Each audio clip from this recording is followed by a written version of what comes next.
Okay, this is day 116, part 2, and if you saw my earlier version today, you saw that there was this deal here between the UAE for shipping and also the Russians, and the company was called Club K, or at least the weapon system was called Club K.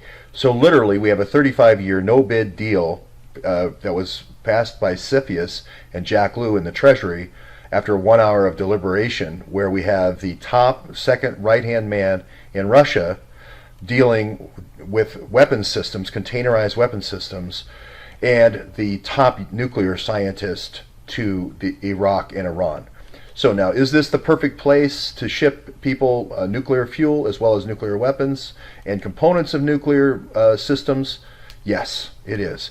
So if you don't remember Club K systems, these are these container ship-based weapons. Here's they are for a reminder. About the same size as the littoral ships there, right there, the bay.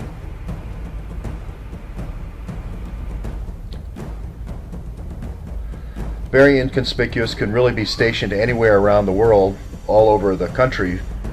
Just could be sitting out in the field. Of course, moved by rail yards for massive batteries as well.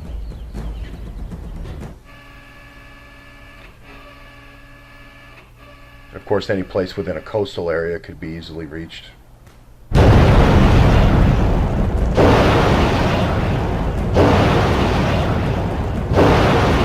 And then after the missiles are fired, then you can immediately just close it back up and not even know where it came from. And as long as you control these key NSA areas like Fort Gordon that have all the NASA type information and all the satellite information, which we do through Five Eyes, then no one will know the better. It'll fire off and you'll only see it for a flash. And that's the idea. Now, if we have the nuclear material coming in here, okay, this is where our Trident submarines are coming in. To me, I would be taking the HEU around in Trident submarines and then trucking it up to Oak Ridge, which is kind of a safe and secure area. Now, the reason why I put Charleston on here is we know that transport logistics was coming in through Charleston in 2005. This is where the HEU is supposed to be coming in, as well as waste is coming in as well. So now here is our radar system. You got to control this radar system, and basically different listening posts feed information into this kind of nerve center, and this is very important to control if you're going to do this on a surreptitious basis. Okay, so sorry about that. So there's maybe the reality winner explanation. I had said that there was 2 whistleblowers from this that had gone up to, now some people say that's Larry Klayman, but I say that they went up about this time last year to talk to Devin Nunes and said, hey, wait a minute, you're doing all kinds of listening to all kinds of different people down here at Fort Gordon, but it's also geolocation. I want to stress I am adding geolocation. This was the new thing. It's not public yet, but that we weren't just wiretapping people, we were geolocating them. I believe this is going to be in that memo with Adam Schiff, that one of the things that's going to get canceled out is the use of geolocation, how extensively we use that. So basically we just marry the cell phone to the different kinds of geolocation sources. Okay, having said that, here's Charlotte. Here's where our non-conventional warfare system is for the Navy. This is where we're going to run all of our social media experimentation and so forth out of to create fake news. And there is Sharon Harris nuclear plant, where we're going to store our spent fuel rods. We're going to be able to outfit our ships and submarines and so forth with that highly enriched uranium coming in here. So that's a quick fuel line there. That may be why Mark Warner is so interested in being a part of this whole discussion.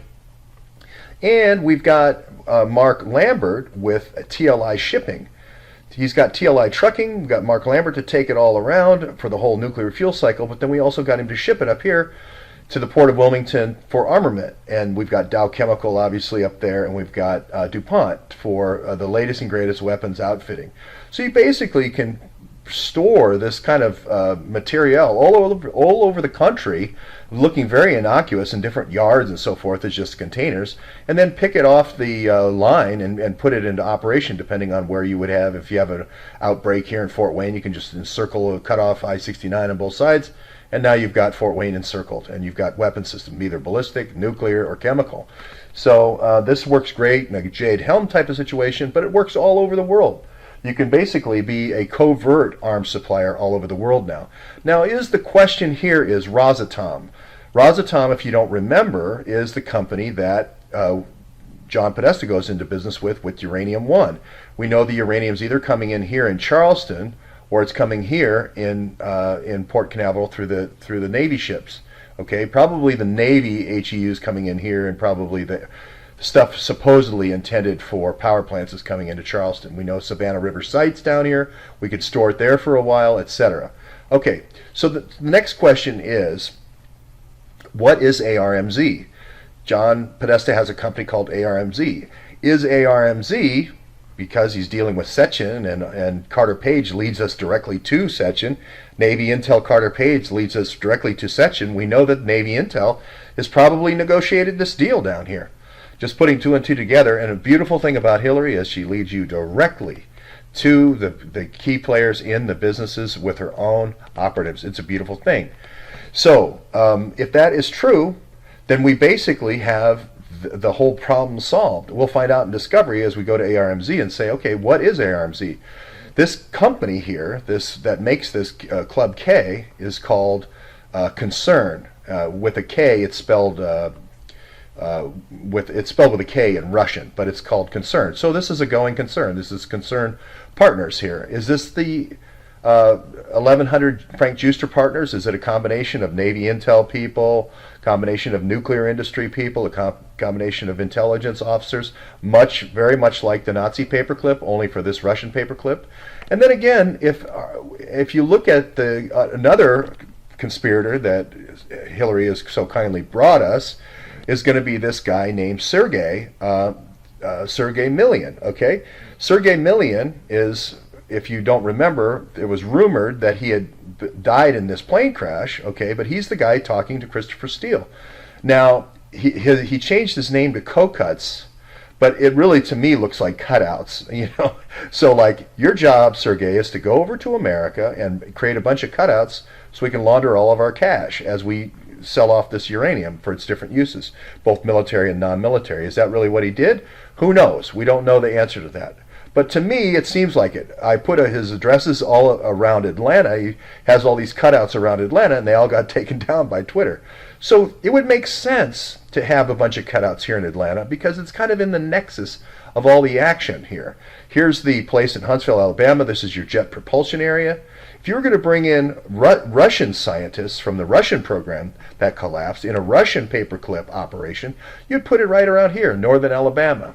Same thing for Oak Ridge was created about 80 years ago for the Nazi scientists. They created a whole city there in Oak Ridge. It's basically just a Manhattan Project right here in northern Alabama. You would put maybe a BMW plant up there. You'd maybe put a Mercedes-Benz plant. Have some place where the investment to go, and then you'd employ and bring over the people from the Russian space program and the Russian nuclear weapons program. You'd probably put them right in here somewhere, maybe even up by Huntsville. And sure enough, Sergei Millian has a construction company. He's got all these foundations for kids. He's got all this kind of business. And the good thing about Atlanta is I can bring from like Haiti, I can bring in drugs from Haiti and sell them to the CDC, as well as, I can cover them in body parts. I don't know if you remember way back, we did BioFlorida down here, and it would be the perfect cover to say, oh, okay, here's all the the livers and all the organs delivered of all the people that died of whatever disease in Haiti.